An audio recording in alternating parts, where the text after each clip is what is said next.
Hi guys, मैं सरताज sir और आप देख रहे हैं सरताज सर की क्लास। भाई आज इस वीडियो में मैं आपको अंग्रेजी में बहुत सारे सर्दियों से जुड़े वर्ड मीनिंग बताऊंगा, जैसे सर्दी को क्या कहते हैं, हाथ तापने को क्या कहते हैं और भी बहुत कुछ। इस वीडियो को आप एंड तक जरूर देखिएगा और आगे बढ़ने से पहले चैनल को सब्सक्राइब कर लीजिए। सब्सक्रिप्शन बटन को में बेल आइकन होगा उसको दबा दीजिए ताकि रोज आने वाली वीडियोस की नोटिफिकेशन आपको बिल्कुल टाइम पर मिल जाए। अरे सनी की कोई फिल्म ही लगा दे।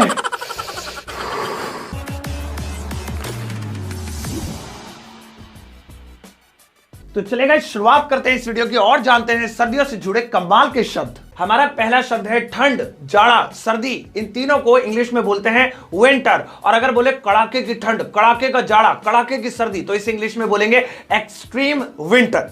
और जब भी मौसम, कोई भी मौसम सर्दी या गर्मी आता है तो आने के लिए अराइव शब्द का इस्तेमाल करते हैं। जैसे मुझे कहना है सर्दियां आ रही हैं, तो यहां पे मैं बोलूंगा विंटर इज अराइविंग। और मैं बोलूं सर्दियां आ चुकी है, भाई ठंड पड़ रही है अब तो यहां सर्दियां आ चुकी हैं। विंटर हैज, चुका है, चुके के लिए हैज प्रेजेंट का परफेक्ट टेंस है।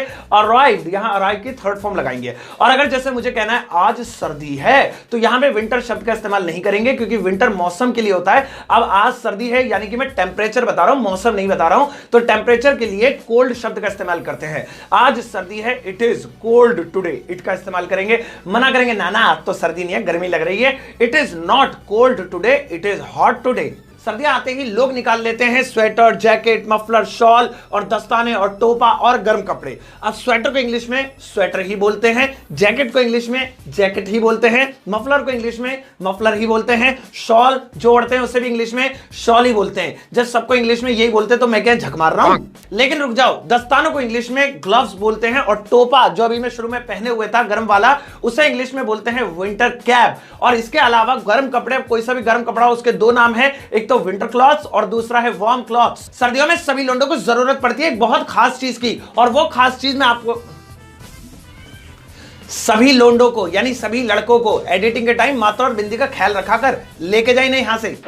भाई मैं बात कर रहा हूं रजाई, गद्दों और कंबल की। रजाई को अंग्रेजी में क्विल्ट बोलते हैं, गद्दे को अंग्रेजी में मैट्रेस बोलते हैं और कंबल को अंग्रेजी में ब्लैंकेट बोलते हैं। इसके अलावा रुई को बोलते हैं कॉटन वूल, और रुई भरने को जो कई लोग गद्दों में या रजाइयों में रुई भरवाते हैं उसे कॉटन फिलिंग बोलते हैं अंग्रेजी में। गली मोहल्लों में लोग सर्दियों में इकट्ठा होकर आग जलाकर हाथ तापते हैं। आग जलाने को अंग्रेजी में कहते हैं सेट फायर। अब जैसे मुझे कहना है भैया थोड़ी सी आग जला दियो, तो इसे इंग्लिश में बोलेंगे भैया प्लीज सेट फायर। और हाथ तापने को अंग्रेजी में बोलते हैं वार्म दी हैंड्स, वार्म दी हैंड्स। अब जैसे मुझे कहना है चाचा मैं हाथ ताप रहा हूं, चाचा I am warming my hands. अबे नीचे देख क्या वार्म हो रहा है। भाई साहब जब जाड़ा लगता है ना तो आग के सामने कपकपाते हुए मूंगफली खाने का मजा ही कुछ और है।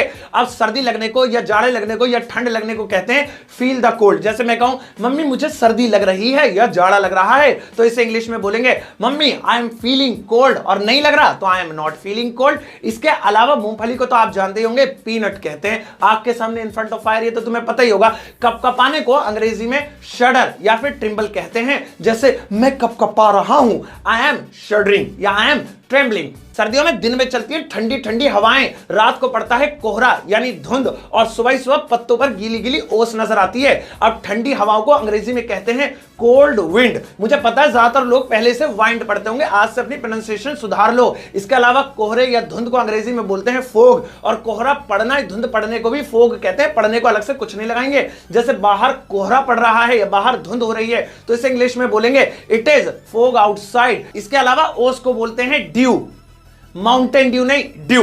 अब दिल्ली में जब भी कोहरा यानी फोग और पॉल्यूशन यानी कि स्मोक आपस में मिल जाता है तो मिलाकर बनता है स्मोग। वैसे हम दिल्ली वालों को स्मोग से बिल्कुल डर नहीं लगता। वजह यह है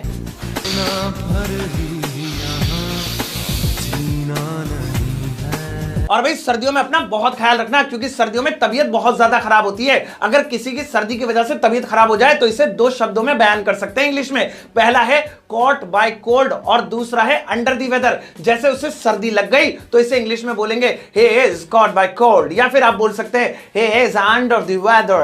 चलो भाई सर्दी सर्दी बहुत हो गई, अब शेयर खेलते हैं। यह वीडियो आपको कैसे लगी मुझे जरूर बताना। अगर कोई सवाल सुझाव या अभी भी कोई विंटर से रिलेटेड कोई वर्ड है जिसकी मीनिंग मैंने आपको नहीं बताई, कमेंट बॉक्स में मुझसे पूछ लेना। और वहां अपना फीडबैक भी लिखना कि आपको वीडियो कैसी लगी है। इसके अलावा ये वीडियो शेयर कर देना, कहीं भी जहां दिखे वहीं शेयर मार दो, मतलब शेयर मार्केट में भी इसे शेयर कर देना। और जाने से पहले ठंडा ठंडा कप कपाता हुआ लाइक छोड़ के जाना, मैं देखूंगा मैं देखूंगा मैं देखूंगा। तो चलिए गाइस शुरुआत करते हैं।